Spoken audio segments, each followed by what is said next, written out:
السلام علیکم ورحمۃ اللہ وبرکاتہ۔ الحمدللہ والصلاة والسلام علی رسول اللہ، اما بعد۔ روزے کو عربی میں صوم کہتے ہیں۔ صوم صام یصوم سے مصدر ہے، جس کا مطلب ہے کسی کام سے رک جانا، اور رکنے والے کو صائم کہتے ہیں۔ جب گھوڑا چلنے پھرنے سے رک جائے یا چارہ نہ کھائے تو اسے بھی صائم کہا جاتا ہے۔ یہ لفظ دوپہر کے لیے بھی بولا جاتا ہے، کیونکہ عرب کی سخت گرمی میں دوپہر کے وقت لوگ اپنا کام کاج چھوڑ کر کیلولا کرتے تھے۔ چونکہ صائم شخص عام دنوں میں جائز حاجات خواہشات سے بھی رک جاتا ہے، اس لیے اسے صائم کہتے ہیں۔ اس کا یہ عمل صوم کہلاتا ہے، اور صوم کی جمع صیام ہے۔ یاد رہے کہ ہر لفظ کے یوں تو کئی معنی ہوتے ہیں، اور اہل زباں اس کو مختلف مفاہیم کی ادائیگی کے لیے بولتے ہیں، لیکن جب کسی فن یا شعبے میں کسی لفظ کو کسی خاص کام کے لیے مختص کر لیا جائے تو اسے اصطلاح کہا جاتا ہے۔ چنانچہ قرآن حکیم اور احادیث میں صوم یا صیام کا مطلب شریعت کی ہدایات کی روشنی میں روزہ رکھنا اور کھانے پینے سے رک جانے کا نام ہے۔ ہم جانتے ہیں کہ جو شخص کسی چیز کو معرض وجود میں لائے یا تخلیق کرے، وہی اس کا نام بھی تجویز کرنے کا حق رکھتا ہے۔ اس طرح نبی اکرم صلی اللہ علیہ وسلم پر شریعت کا نزول ہوا، وہی اس کا مقصد، اس کا عملی طریقہ کار اور اس کی اصطلاحات اور ان کے مفہوم کی وضاحت کا حق رکھتے ہیں۔ امت کے کسی اور شخص کو اللہ تعالیٰ نے ان اصطلاحات کی مسنون طریقے سے ہٹ کر وضاحت یا طریقہ کار تجویز کرنے کا حق نہیں دیا۔ صوم یا صیام بھی ایک اصطلاح ہے، جس کی وضاحت کے لیے نبی مکرم صلی اللہ علیہ وسلم نے احکام دیے ہیں۔ صوم ایک ایسا عمل ہے جس کی اساس کسی جاری عمل سے اپنے آپ کو روک لینا ہے، اور نفس امارہ کو یہ بات سب سے زیادہ گراں گزرتی ہے کہ کوئی اسے روکے ٹوکے، اس کی خواہشات پر پابندی لگائے۔ لیکن تجربہ اس بات پر شاہد ہے کہ ہر انسان کی زندگی میں جب ایسا موڑ آ جائے جہاں اسے کسی ہمدرد نے کسی کام سے یا قدم اٹھانے سے روکا اور وہ نہ رکا ہو تو وہ ہلاک ہوتا ہے۔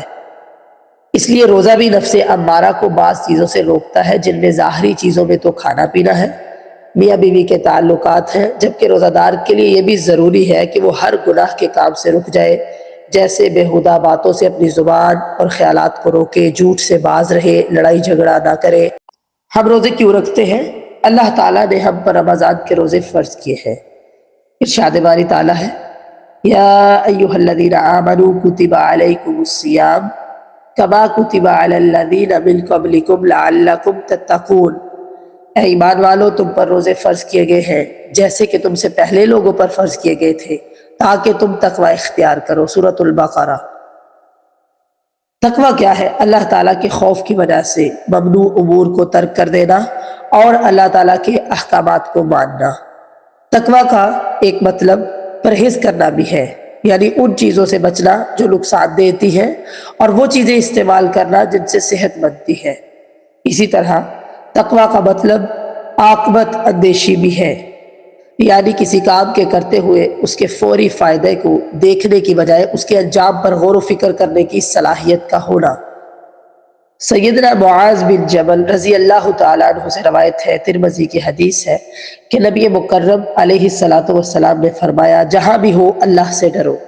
تقوی کے متعلق بہت آیات اور احادیث ہیں۔